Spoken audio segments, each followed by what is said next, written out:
యాక్చువల్గా కుల ప్రాశస్త్యం ఏంటి మేడం? యాక్చువల్ నాకు తెలుసు, మీరు నాకు మాట్లాడారు కాబట్టి సందర్భంగా, ఇంకా మా వీక్షకులకు తెలియాలంటే. భట్రాజులు అంటే సంచార విద్యాలయాలు. అంటే పూర్వకాలము ఉపాధ్యాయుడు అంటే ఎవరు వీధి బడులు కానీ సర్కారు బడులు కానీ లేని ప్రదేశాలకు వెళ్ళి ఒక భట్టుపంతులు ఒక ఊర్లో ఉన్నాడు అంటే అక్కడ ఒక విద్యాలయం ఉన్నట్టు లెక్క. ఆ విద్యాలయం ఎలా ఉంటుందంటే ఆ భట్రాజు అక్కడ నివాసం ఉంటూ జీత భత్యాలు ఏమి ఉండవు.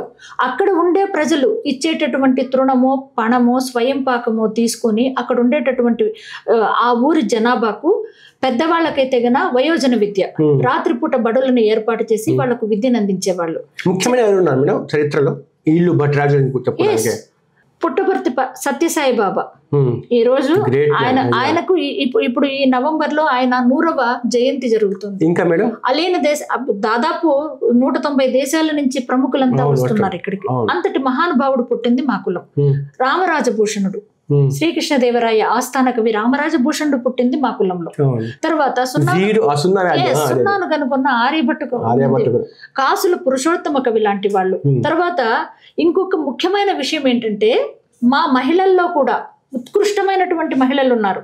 కె విశ్వనాథ్ గారు తీసినటువంటి స్వర్ణకమలం సినిమాలో భానుప్రియ గారిని ఉద్దేశించి బోధ్పూర్ కథక్ కళాకారిని ఒక మాట అంటారు, అంకిత భావము భక్తి శ్రద్ధ ఉన్నప్పుడే నాట్యం రాణిస్తుంది, ఏ కళైనా రాణిస్తుంది అని భానుప్రియ యొక్క డాన్స్ ను చూసి ఆమె అంటుంది. ఎలా ఉండాలంటే ఒక యామిని కృష్ణమూర్తిలా ఉండాలి అంటుంది. ఆ యామిని కృష్ణమూర్తి ఎవరో కాదు, అన్నమయ్య జిల్లాకు సంబంధించిన వ్యక్తి, మా భట్రాజు ఆడబిడ్డ.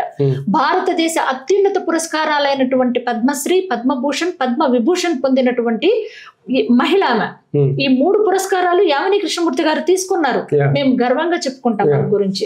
అంతేకాకుండా తిరుమల తిరుపతి దేవస్థాన ఆస్థాన గాయకురాలుగా పనిచేసినటువంటి శోభారాజు కూడా, ఆమె కూడా భట్రాజు యొక్క ఆడబిడ్డే. ఇంతటి ఉత్కృష్టమైన చరిత్ర మాకుంది. అసలు భట్రాజుల నుంచి అశువుగా పద్యాలు, అలవోకగా పద్యాలు, ఇలా వాళ్లకు సరస్వతి మాత ఇచ్చినటువంటి, ఆ శారదా మాత ఇచ్చినటువంటి గొప్ప వరం ఏంటంటే వాళ్ళ నాలుక యందు సరస్వతి మాత పద్మాసనం వేసుకొని కూర్చొని ఉంటుంది.